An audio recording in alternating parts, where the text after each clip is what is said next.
G'day guys, how you going? Josh from In Yard Homestead. Alright, today, big yawn there, Mocker, crikey. Today we're out bush. Yeah, so we're in a nice little hidden oasis out here. So I'll take you along and we'll go for a drive through up and around the breakaway country, and there's a couple of little, oh, there goes Mocker's already gone.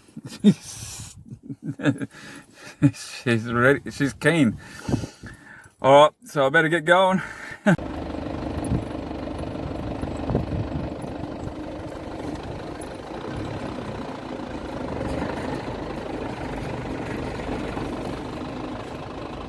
You coming, Mocker?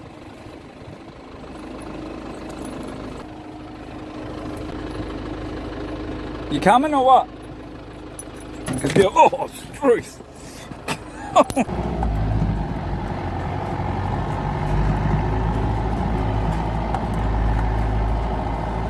Actually, before I get too far in, I probably should put it in four-wheel drive. I'll pull up here.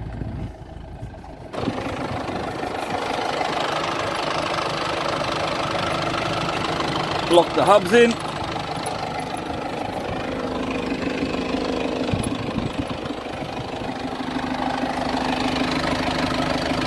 Hopefully I won't have to let the tyres down.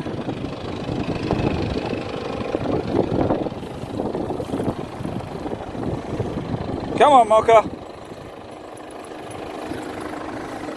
In the back. Good girl. So this is just some real beautiful breakaway country, hidden away out in the middle of nowhere. I just stumbled across it one day, just driving around. Beautiful little place.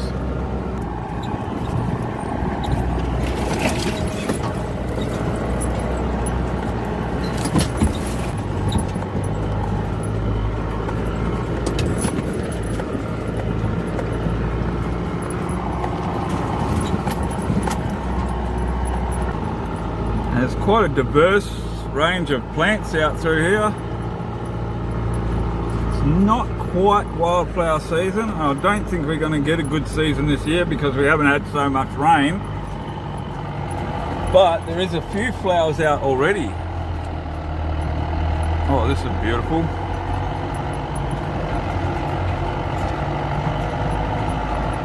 Might get out, let Mock have a bit of a run and have a bit of a look around. Here's another great plant just over here. This is a type of acacia or wattle, and this one, what we call Carrara. It's a bush medicine and a bush tucker plant.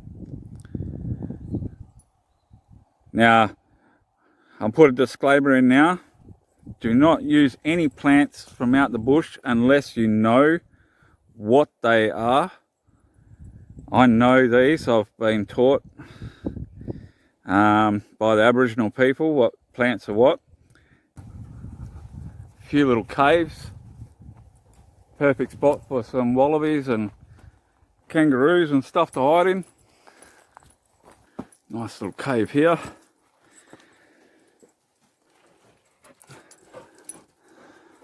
A good little spot for some kangaroos to have it. Hello, Mocker. Have a little nap during the heat of the day. So you can see the evidence of the kangaroo. There's some kangaroo droppings there. And some of these actually will go back further. And you'll get echidnas and other things living in here. So this is not too bad. This one's not that deep, so it wouldn't get bats and stuff. Unless there's some deeper crevices way back. There's a cool little cavern. Good little hidey spot for lots of little critters. Let's go have a look around, see what else we can find. This has definitely been where a little wallaby's been. And just recently too, You can see the fresh scat, fresh droppings. It's too small a cavity for a kangaroo, so that'd be a little wallaby. This is cool. I love exploring stuff like this. A couple of little caverns up there. That's a nice little cave. Another good spot for, oh, that looks like goats have been in here. Yep. Goats have been up in here. Actually, this is not too far away from where Mocha found the little goat we've got. Beautiful view. So we'll go back up through that way shortly. And I think it comes right around a loop onto the other side there. You can see some more rock formation over there. And right up the background on the horizon, you can see all the farm country. Now, I've got to get down there. Alright. I'll see you down the bottom. This is the bush medicine of all bush medicines in this region. Very prickly. Oh, you can hear all the bees. That's awesome. And it's great that I've got it in flower, this plant. It's there is another plant that looks identical when it's not in flower, but it has a little pom-pom flower on it, not like this little fan flower. Now this one here is called Scavola Spinosans. It's very well used medicine. A lot of our Australian plants are quite prickly. This one belongs to the nightshade family. Now there's two types of this one. I think this one is actually the poisonous one. And that's what I mean. You need to really know what you're doing when you're out in the bush with plants. This one I'm sure is the poisonous one. There is another one that looks very, very similar, and they call it the bush tomato. Now here's a bit of a seasonal water course. This is a great area for animals to come around, and after it rains, water stops in a little puddles, and or it runs. There's actually you can see where the water's run down through here.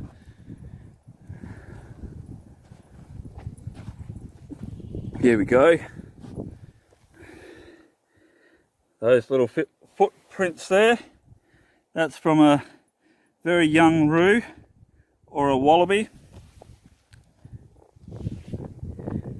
And he's heading that way. You can see that's where the front toe, and that's the heel.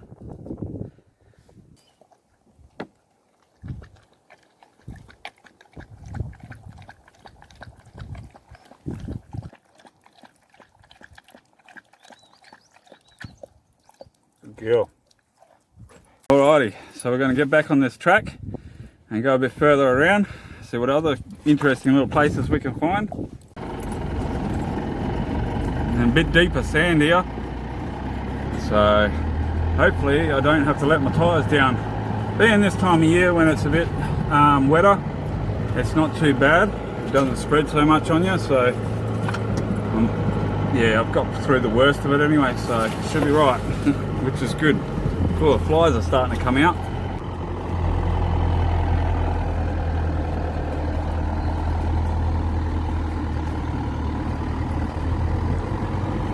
Yeah, it's warm enough for the snakes to be out. You can see the track here. That's from today. So he's probably underneath one of these bits of grass. So Mocha, let's go.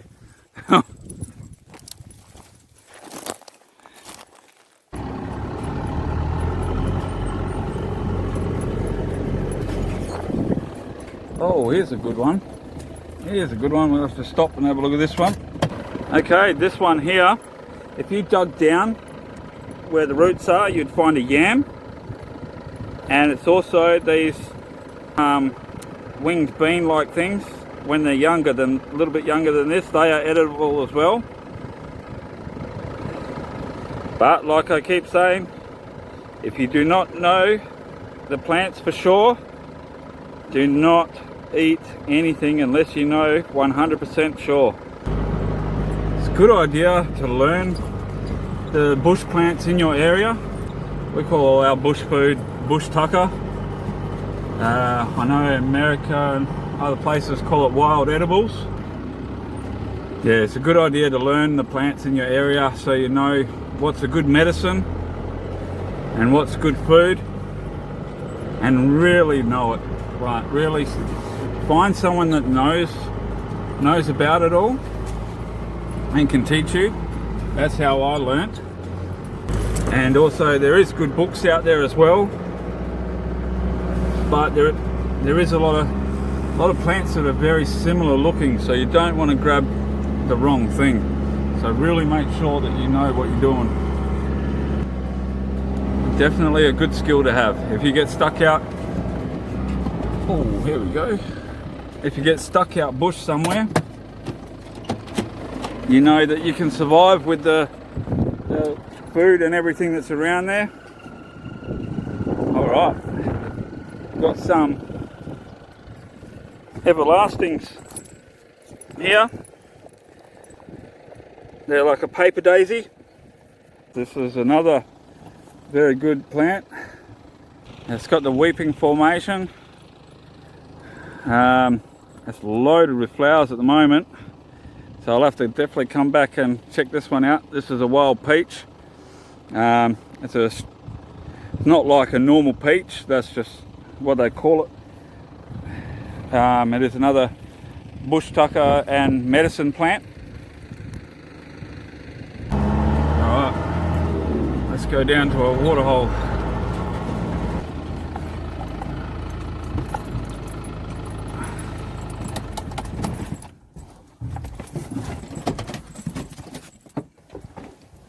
One, lock up the vehicle.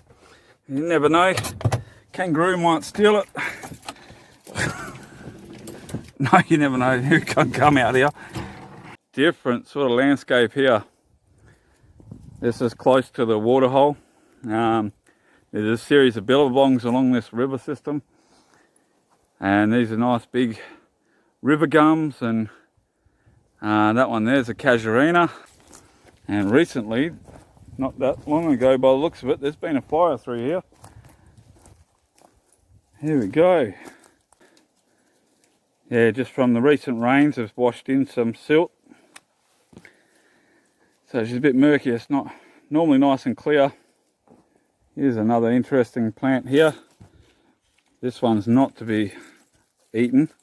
This is called dodder, but it's a good one to use. The vine, you can make rope out of it, and it's good for tying things up.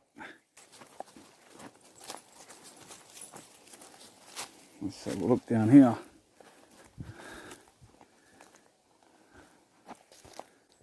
Yeah, this is quite a deep water hole. This is all fresh water, and there is fish in here. They're only small fish, but they are edible. Spangled perch, and there may be a couple of other types, but I definitely know there's spangled perch here.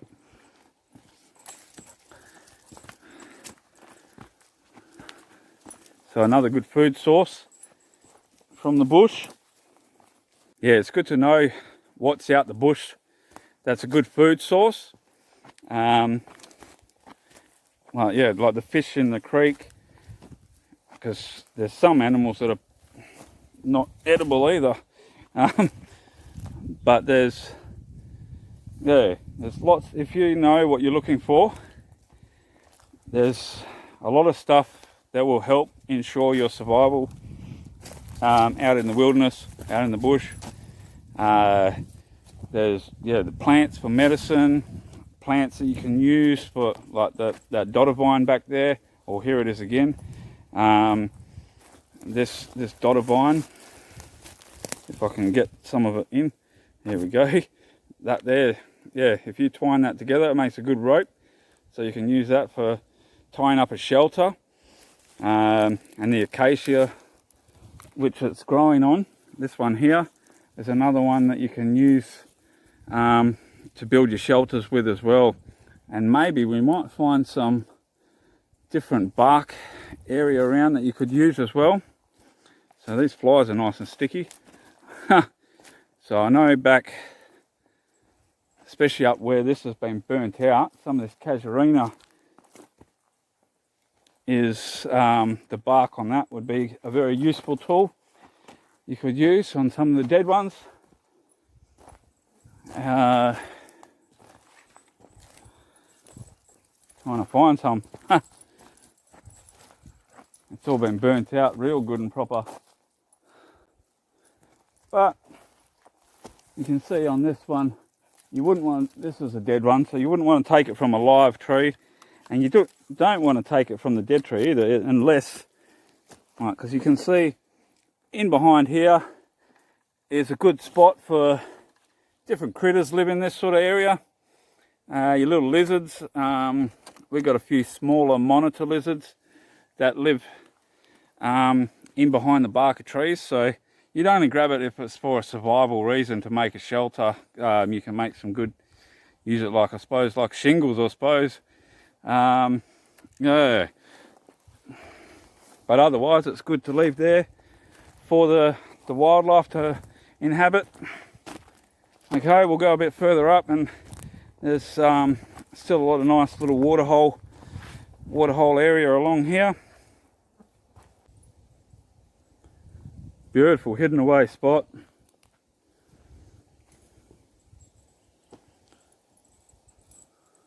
Even the sedges are good for making shelter as well.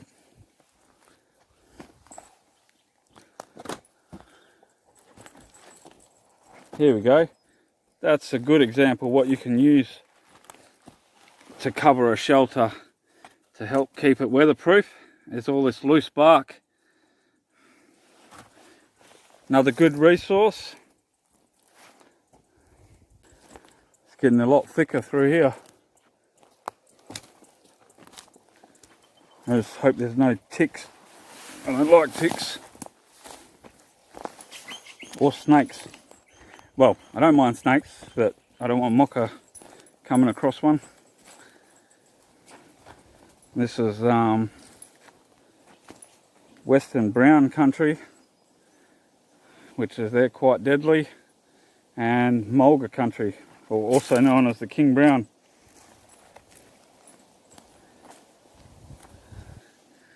These are not edible, these ones. These are very poisonous. And toadstools. I'm not exactly sure what they're called. I don't know a lot about mushrooms and toadstools. All I know is this one is not edible.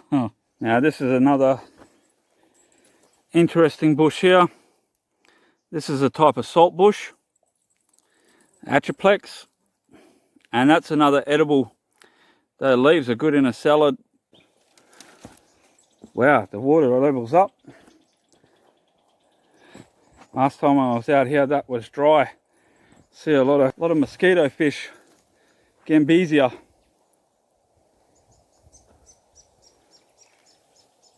See the water moving.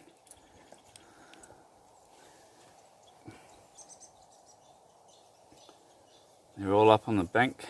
Can't really get a good shot, and my shadow's in the way, it doesn't help. See, worst case, those Gambesia, you could make a paste, fish paste out of, and eat them. Wouldn't be the best, I don't think, but it's something that would help you. Here's another type of salt bush, this one, and this gets little berries, yellow to red. Whoops, that one fell off. Yellow to red berries on this, and this is called ruby salt bush, and those little berries are edible. Here's a good piece of bark that you could use would be excellent to use to start fire. Look how stringy that is. That would be great with a flint. You could start a fire with that. Even down to this grass here, this would make good bedding. You could make a good bed out of that grass if you had to bug out for a while or wait out for a while. Just follow these animal tracks. Normally that's a good indication to take you to water and shelter. See, there's a shelter spot there. It looks like kangaroos or a wallaby. That's their sort of behaviour. They'll hollow out under a bush for shelter, get out of the rain and the sun. And that also can be good for us to use as shelter also.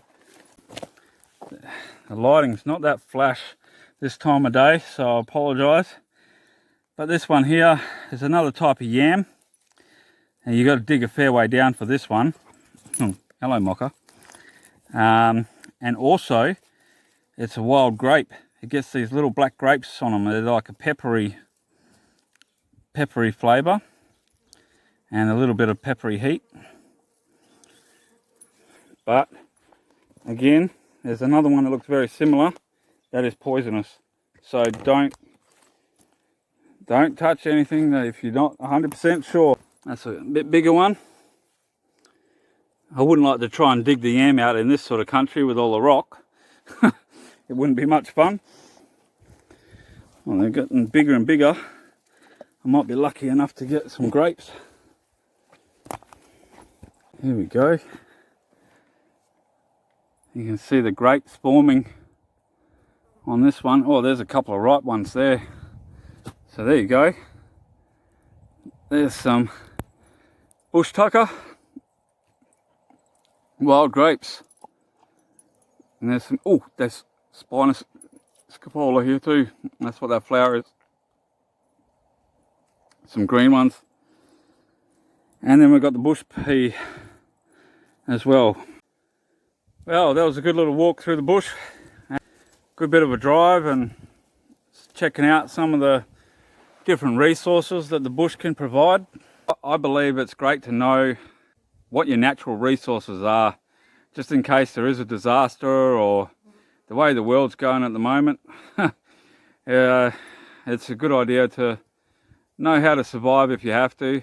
Learn how to cook food in different ways, like out the bush and off a fire, and learn how to make different traps that you can use to trap animals if you needed to. I don't like to do that unless it's completely necessary to survive.